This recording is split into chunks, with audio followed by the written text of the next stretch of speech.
Let me start with a question. Have you ever imagined a world without pork?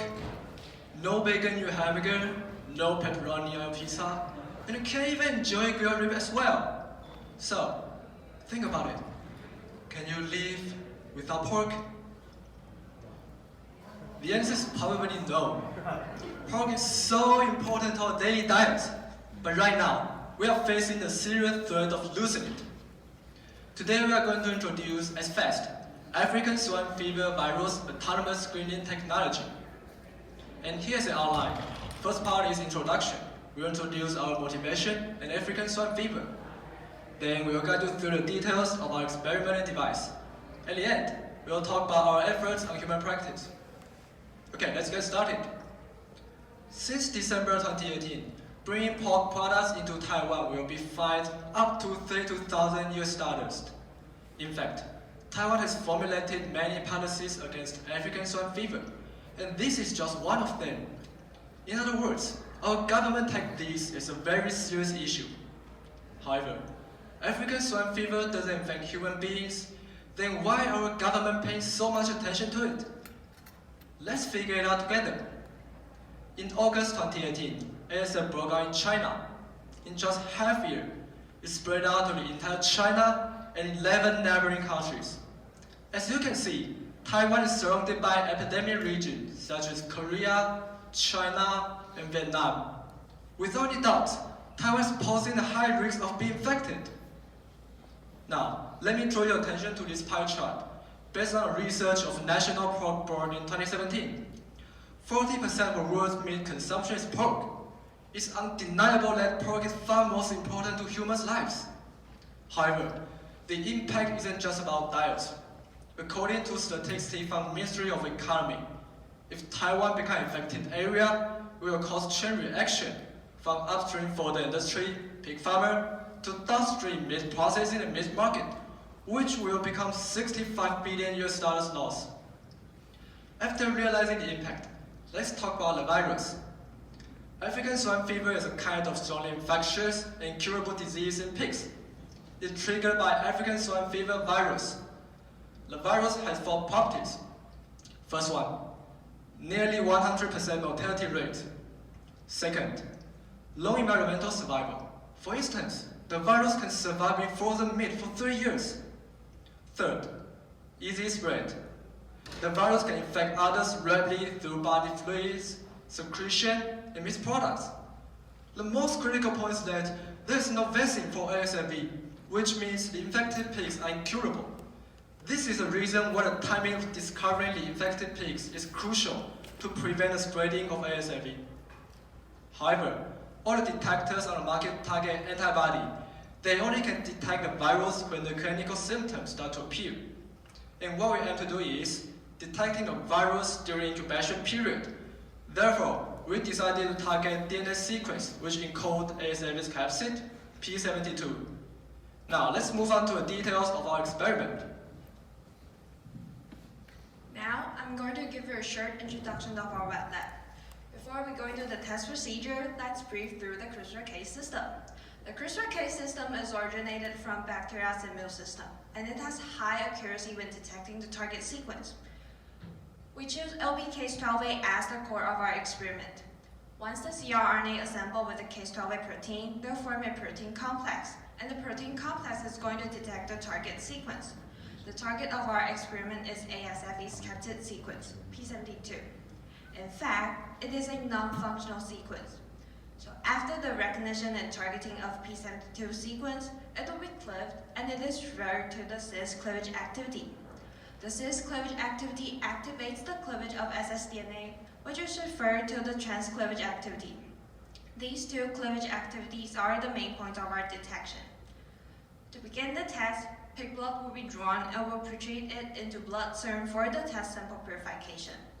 Second, we'll add case protein complex into the samples. Then we'll add its ssDNA into the samples, and we'll then add its complementary ssDNA that is conjugated with magnetic bead to check if they hybridize and form double-strand DNA. We'll then isolate the magnetic bead into pickle green solution and carry out the fluorescent measurement. Pickle green is a fluorescent dye that could intercalate into double-strand DNA. So, if there is any target sequence in the sample, the case protein complex will become active, and the ssDNA in the samples will be clipped into little fragments, so it won't be able to hybridize with its complementary ssDNA. In such condition, there is no double-strand DNA for pickle green to intercalate. Thus, if there is any P72 sequence in our samples, our device will detect low fluorescent signal. Here's the biobrick to produce Cas12a protein. The 10-time hits, melts its binding protein, and the TV cutting site are parts for the protein purification. Besides that, we also designed 6 different CRRNA sequences that could complement different segments of a P72 sequence. But why we designed 6 different sequences instead of 1? It's because the more target sequence could be recognized by Cas12a protein, the more accurate the detection will be.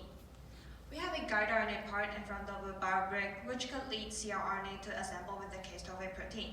Once they assemble, they will form a protein complex. And in the end of the biobrick, we have a mutated CRRNA sequence, which allowed us to carry out negative control tests. To avoid false positive detection, we've compared some common sequences that would infect pigs with the P72 sequence, such as pneumonia, swinepox, PNWS, and pseudorabies. Fortunately, there's little similarities between them. It tells that the possibility of conducting false positive tests is extremely low, and it won't affect our detection. Our detection is a series of protein reactions. Factors such as the concentration of virus DNA and case protein complex have much to do with the reaction time. So in order to provide the sufficient reaction time, we've built up a model to simulate the reaction under different concentration of samples. And this is our solution to avoid false negative tests.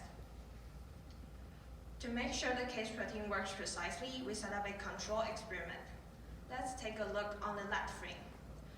The case protein complex is triggered by the positive control sequence and carries out the cleavage of it. That's why there's 2 bands shows up. And for the right frame, negative control only shows a single band because negative control is a mutated sequence and it won't activate the function of case protein complex. The result tells that case protein complex has high specificity to its target sequence. This is a figure of the ssDNA cleavage. The well shows the position of the uncleaved ssDNA. With the reaction time increased, the ssDNA band is getting weaker because of the transcleavage activity. It shows that ssDNA cleavage reaction is complete at 30 minutes in this case. To ensure the ssDNA can successfully hybridize with its complementary ssDNA, we carry out a fluorescence measurement. The red line shows the fluorescence of ssDNA conjugated with magnetic bead and its complementary ssDNA reannealing to form double-strand DNA. And the blue line represents the fluorescence of ssDNA conjugated with magnetic bead only. The conclusion of this diagram is that pickle green intercalate into double-strand DNA have much more higher fluorescence measurement. Now our dry lab member is going to introduce how they provide us an automatic platform to carry out the test in the farm. Transporting blood sample from farm to the lab results in high risk of virus spreading. So we machine a device to bring as fast to the farm. To function as a portable testing device, it is designed to be mobile and automated. The operation of device is very simple. First, the operator has to insert reagent cartridges, test sample, and pickle green solution into the right position. Then, the device will automatically add reagents into the test sample by employing our self-designed moving mechanism. At this stage, cis and trans reaction will be carried out. When the reaction is completed, an electromagnet will be used to isolate magnetic beads into the pickle green solution to carry out fluorescence measurement. The device brings 3 significant advantages. First, it made possible for the pigs to be tested in the farm. Besides, it simplified as fast as standardizing the entire test procedure in order to provide an accurate result. Due to safety concern, we are not allowed to test the device with wire string.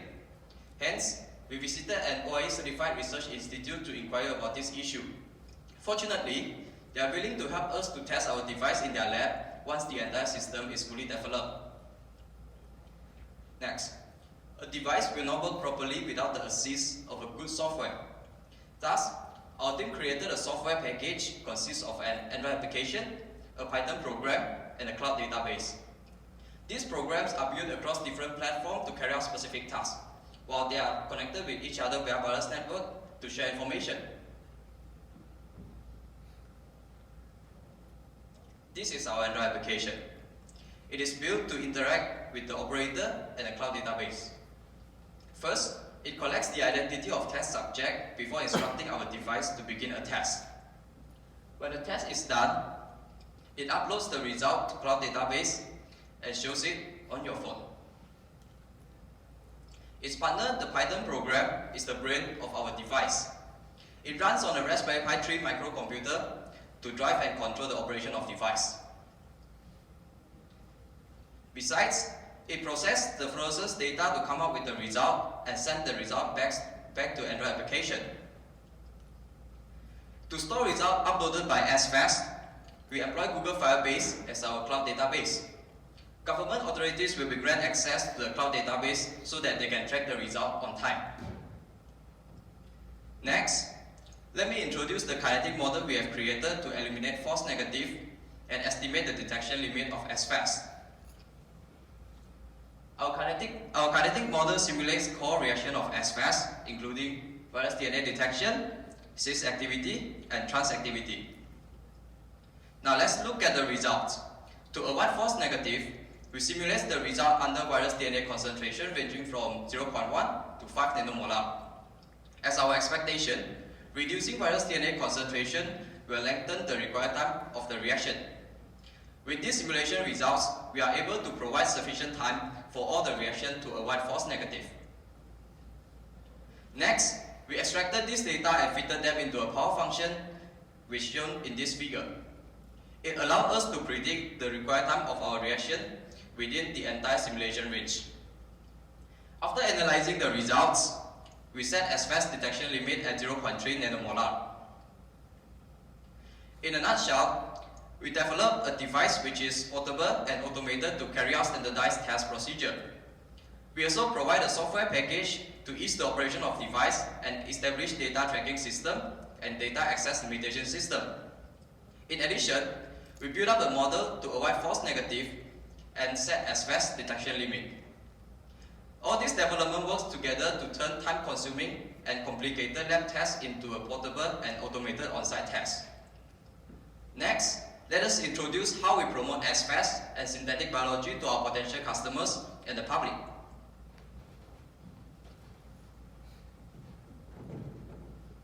Through the above context, we introduce our experimental mechanisms and the device. But here comes the questions. How will we apply our device in the real world? To solve these problems, we must realize the supply chain of the product industry first. Then, we meet the market manager. In the meeting, we understood the test procedure people go through before being slaughtered. Here is the flowchart of the test procedure. Once the pig is ready to sell to the market, the pig farmer should sign a health declaration to guarantee there is no unusual symptom on the pig. Then they will be transferred to the slaughterhouse. In the slaughterhouse, FAST will take a blood test to see if there is any drugs or antibiotics in a pig. After getting approval, the pig is qualified to be slaughtered and sold. After realizing the loophole in the test procedure, we visit the Council of Agriculture to discuss what is the best way to take ASRV detection in the current procedure. And we decided to initiative to re-establish the current procedure. Here is the proposed test procedure. We added two parts in it. First, routine health check. We implement a new strategy by picking one county every month and randomly select 1,000 pigs to be detected. This way is referred to the way that the government takes the drug residue in the pig, and it is the most feasible way with the consideration of cost. The second one is integrating ASRV detection in the health declaration. By doing so, we can assure that the pigs are ASRV free before being transported. Okay, we keep talking about how do we apply our device. But the question is, who is our customer? Through some market analysis, Government is the most interested in cooperating with us because we provide two special features. First, we provide a service instead of selling the device. Second, monitoring app. The feature one is we don't sell the device, but we provide a service. If you sell a product, some pig farmers who can steal the test results. Then it will cause a serious situation, like ASLV outbreak. So the government would like to steer a third party like us to do the test. On the other hand, this kind of diagnosis needs to be done by professionals. Hence, we all cooperate with them due to the consideration of biosafety. The second feature is monitoring app with the data checking systems and data access limitation system. We designed an app which could upload the test result to a cloud database. Through the app, the government can be informed at first, and they can act in response immediately. To sum up, these two features are our advantage to compare with other companies. Through the public surveys, we find that the awareness in local citizens about ASF is low. So we create an education plan to raise their awareness. We want to raise their awareness about severity of ASLV. On the other hand, we also want to raise their interest in society biology. Our purpose is to raise their interest in society biology. We don't expect that they can fully understand about it, but we expect they can discover it by themselves. For example, we educate the people from the youth, elder, to former inmates. So now, let me draw a conclusion to you. So at first, we build up an experiment which is include the CRISPR-Cas system and the fluorescence probe. And next, we create a device. And this device is for the on-site and rapid test. Next, it's about the monitoring app. So we set up a monitoring app to combine with the feasible policy, like trying to strengthen the prevention of African swine fever. So this system is not only for the African swine, but also other kinds of epidemic.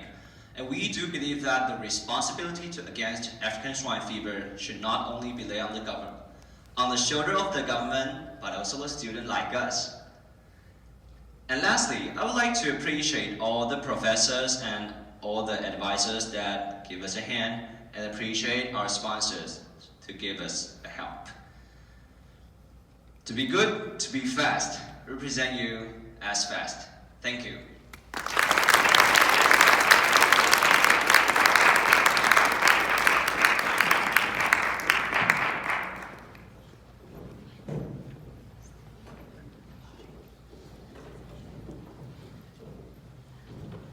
Thank you. Okay, I'm going to start out with a couple questions. The first one is the African swine virus is an astrovirus, and it's a fairly large virus. You gave calculations in molarity. Can you just quickly translate to how many copy numbers that would be, or what is your estimation of the sensitivity of the test? That's the first question. The second is if you could just give your approximate prices, what you think would be the final prices for the different components of the assay. Excuse me, I don't really understand the first question. So the first question is the astrovirus is it's a very large virus, double-stranded DNA virus, and so I'm just curious what that translates into your sensitivity in terms of how many copy numbers of nucleic acid can you detect with this assay? Also, like the detection concentration?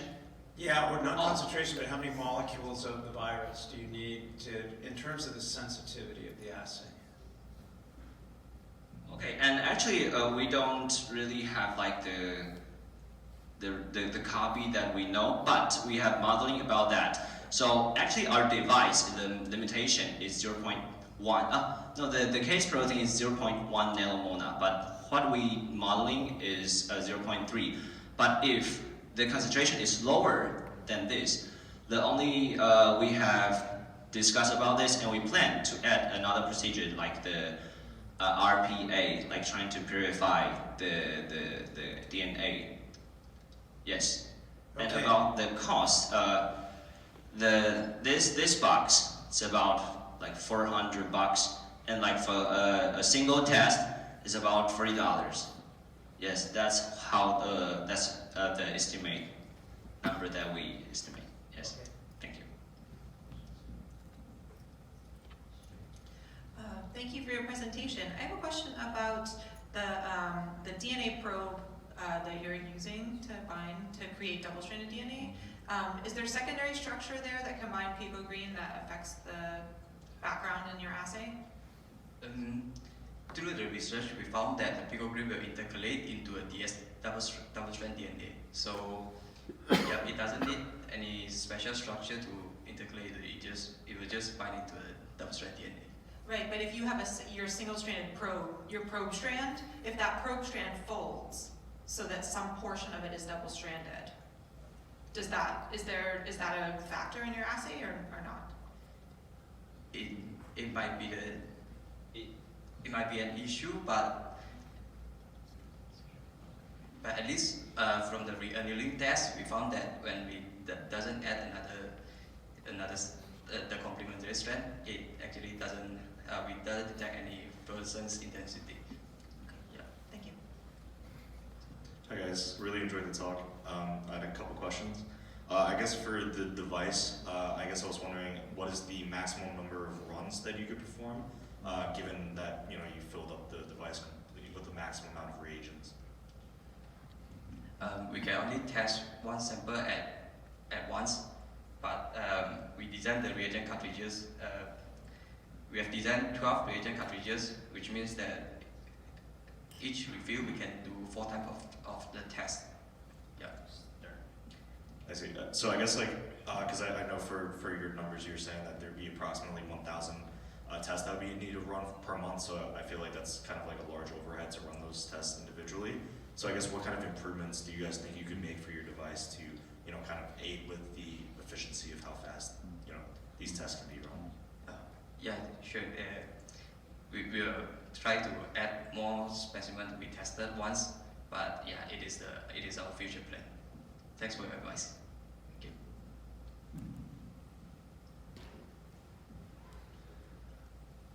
you. Good talk, guys. I also have questions about the device.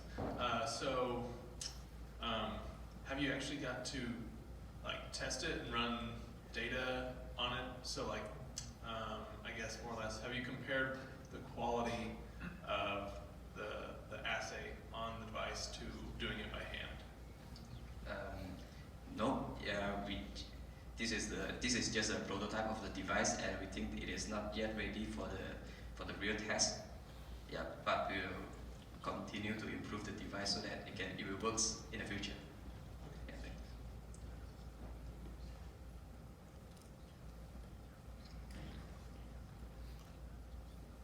Thanks, guys. So you said at the end that you are obviously looking for interaction with the government to do this. I was curious if there are other companies in Taiwan that are already doing this sort of testing, or if it's just the government that is the ones that are most concerned about testing for the virus. Actually, there are, but after the analyzing, we talk to the government or the companies or even the pig farmers. When this is about benefit. When this fever came inside Taiwan, the farmers gonna have a great loss. So probably for them, for personal, they might be concealed this problem. Yes, but so why we aim to cooperate with the government is because that government had the authority to push the policies. Yes. Did I answer your question? Okay, thank you. I have one more very quick question. What volume of reagents are you using in your in the cartridges of your device?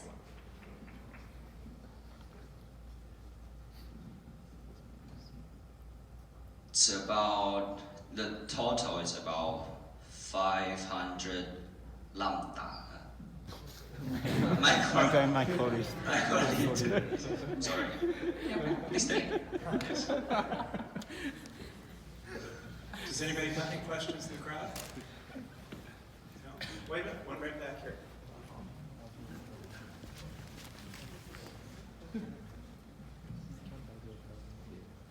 So I was wondering, you're talking most about false negatives, but I'm wondering if you asked farmers what's an acceptable false positive number. Because you want to have it as sensitive as possible so you don't get any false negatives, but you know, you make it more sensitive, you're going to get false positives. What's the acceptable range for that?